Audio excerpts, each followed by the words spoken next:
Greetings from Cape Town, South Africa. Well, the feast is now very fast approaching, and I trust that your final preparations are coming together and that you are also excited to observe this biblical festival in Stilbaai this year. Well, we very much look forward to welcoming you to this feast site in the peaceful coastal town of Stilbaai, or Stilbaai. No, the name says it all, Stilbaai. I would like to cover some basic aspects around the feast that might be of help in your final preparations. Well, we will be using the Stilbaai Community Hall for our daily church services.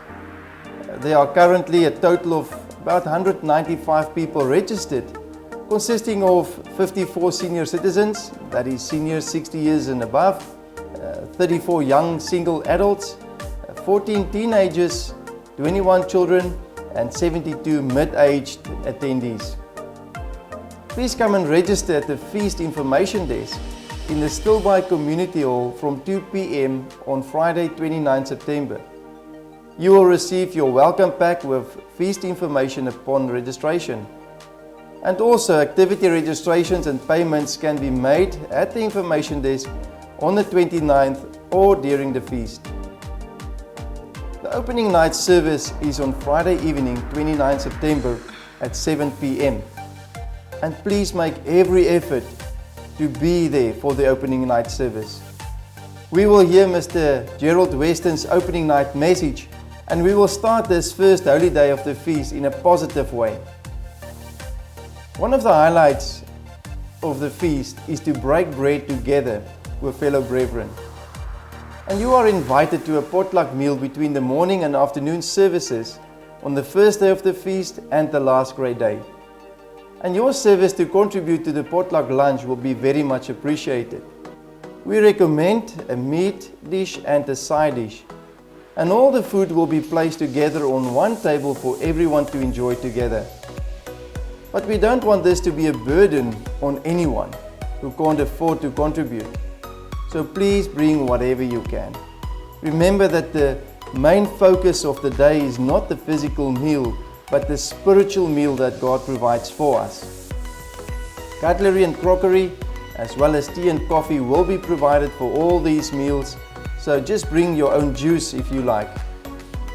Every day during the feast, we will start the day with church services, starting at 10:30 a.m. in the morning, with a double service on both Sabbaths. Please ensure to be at every service.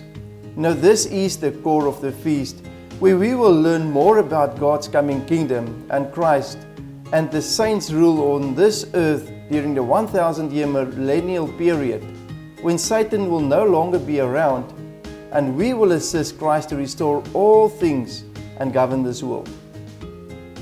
There will be a tea and coffee station available in the hall every day, so you are welcome to come in earlier to enjoy a cup of tea or coffee and fellowship before and even after services. There are a number of events scheduled as opportunities for fellowship and getting to know each other as brothers and sisters in Christ. The events include a family day braai or barbecue, a seniors lunch, a singles event, a teens event, a children's event, and an in-betweeners event. There are also a youth and young adults get-together and Bible discussion scheduled. We also look forward to a Bible trivia and Bible study evening and a talent and fun show and feast dance. Then for the early birds, there are a few morning beach walks scheduled for those who want to enjoy the fresh morning air on the beach. Please see the feast activity and services schedule for more details. If you are staying in self-catering accommodation, it is advisable to confirm whether bed, linen and towels and dish towels and kitchen utensils will be provided. We also advise to please check with your host if there is any cooking or lighting equipment available in case of power outages or what we call load shedding. We do currently experience daily power outages of about 6 hours per day. And the power outages are scheduled according to levels and areas, so we do know in advance when the power cuts will occur, although there are sometimes short notices about changes in the levels. which means that the power can go off for either longer or even less per day. It would be wise to bring a torch and some backup equipment that can come in handy during your stay in case of power outages. That is, if your accommodation do not provide a backup service. Now we are praying for good weather and we hope you do the same. It is springtime now here in the southern hemisphere, so the average forecast is good and warm weather, but it is always wise to pack for colder and rainy days. Your preparations and travels to the feast are very much in our prayers, and your prayers will also be much appreciated for everyone's safe travels and preparations, and also for God's hand of protection over all His people at every feast site around the world. Also, very importantly, pray for everyone's spiritual preparation.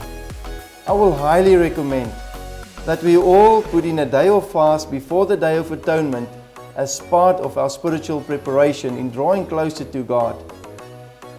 Remember, we should not let all our Feast of Tabernacle preparations overshadow our preparations for the next two holy days, the Feast of Trumpets and the Day of Atonement. You are all in our prayers, and if Lorraine and I can be of help and assist any one of you, please feel free to contact us. Have an inspiring upcoming Feast of Trumpets and Day of Atonement, and we look forward to welcoming you and seeing you in the beautiful and peaceful setting of Stilbaai very soon.